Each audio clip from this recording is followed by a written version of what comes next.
Hi guys, happy Monday. Today I am sharing a Stash It Monday with you guys, and I am going way back in my stash again, and I'm pulling out this My Mind's Eye paper that I've had in my stash for quite some time, and I really like it. And I think I was pretty much hoarding it and then I forgot about it. So that is a good reason for a good Stash It Monday or a Stash It Tuesday or Wednesday or whatever day it is.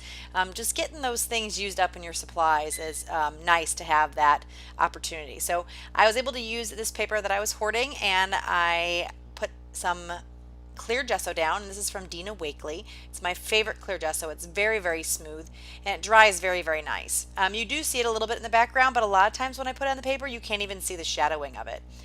This I'm going through now is a little envelope that I keep all my stencils in, and I'm just trying to figure out what stencil I'm going to use, and I am going to end up using that cloud stencil. And I'm just going to use a little bit of light modeling paste through the stencil, and you really don't see this too much. I just kind of wanted to add a little bit of texture in the background, but just a subtle texture, so you don't see a lot of it in the end, but I still like how it looks. I found these square doilies, I think at Michael's a long time ago in those $1.50 spots or whatever they are. Haven't bought anything from there in a while, but anyway, I got that doily from there, and I'm going to be using that as my main background piece. I've been trying to figure out a way to use those for a while now, and I decided to use it on this layout. I think this is the first time I've actually used it on a scrapbooking page. I have used those square doilies as pages in my homemade traveler's notebooks, so if you see those doilies, that's a good thing to add as layering pieces in those traveler's notebooks because they fit perfectly. They're just about the same size as the notebooks that I typically make when I make my own. So that's a good way to use those too.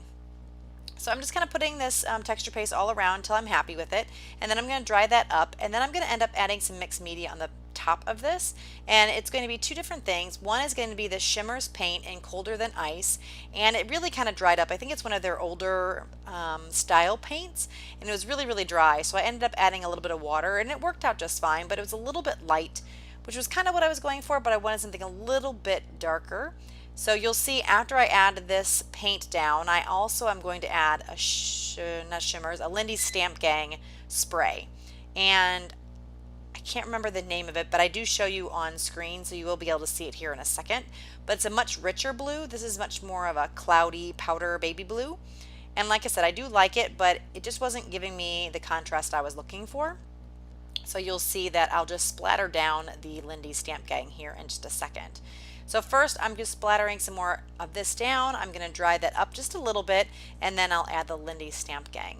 So you should be seeing that here in just a second after I dry this up a bit. And so I'm just going through my color swatches, and then that is the one I picked by kind of fast, but you'll see the actual bottle here in a second. I'll tell you what it is, hopefully. Yeah, it's Blue Hawaiian Blue.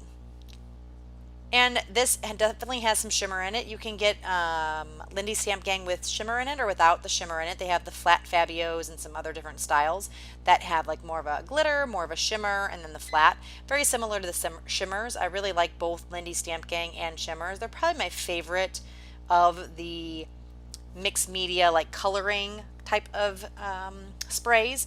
I like Heidi Swap a lot, but it's a little bit thicker, and I like the shimmers in the Lindy's Stamp Gang because it's a little bit of a wetter consistency, and I think the colors blend just a bit better. They're not as paint-like, but if you like that more paint, more opaque look, I do like the Heidi Swap Color Shine for that. So now I'm taking some more very, very, very old paper that I've had in my stash for quite some time, very thin paper, and I'm going to just use this as a layering element.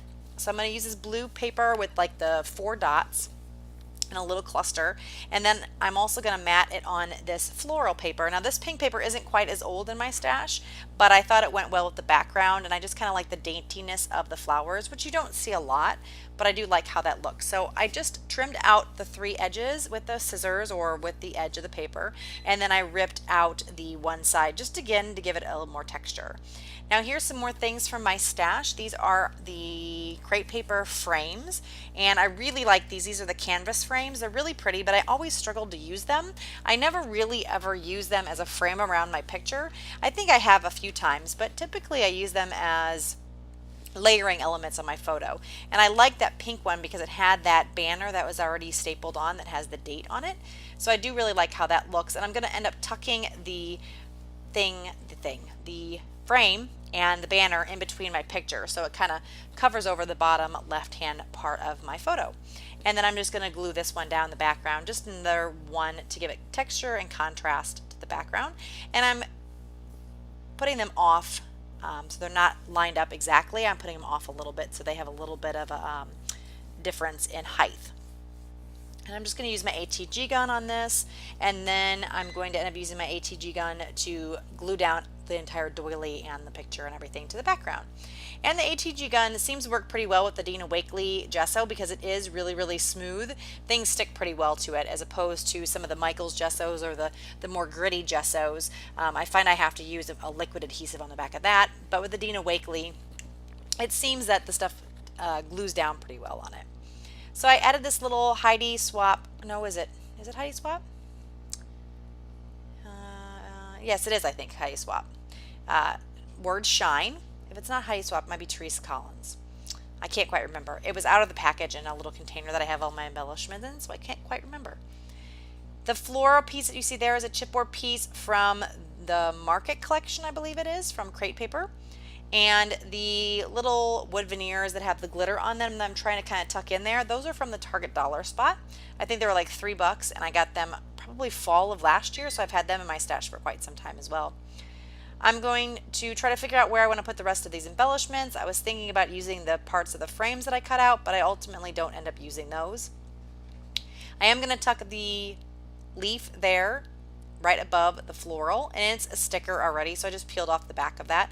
And I was thinking about putting this peaked heart, or not heart, peaked circle, but it just didn't fit. It just wasn't sitting in right, and it was just too much.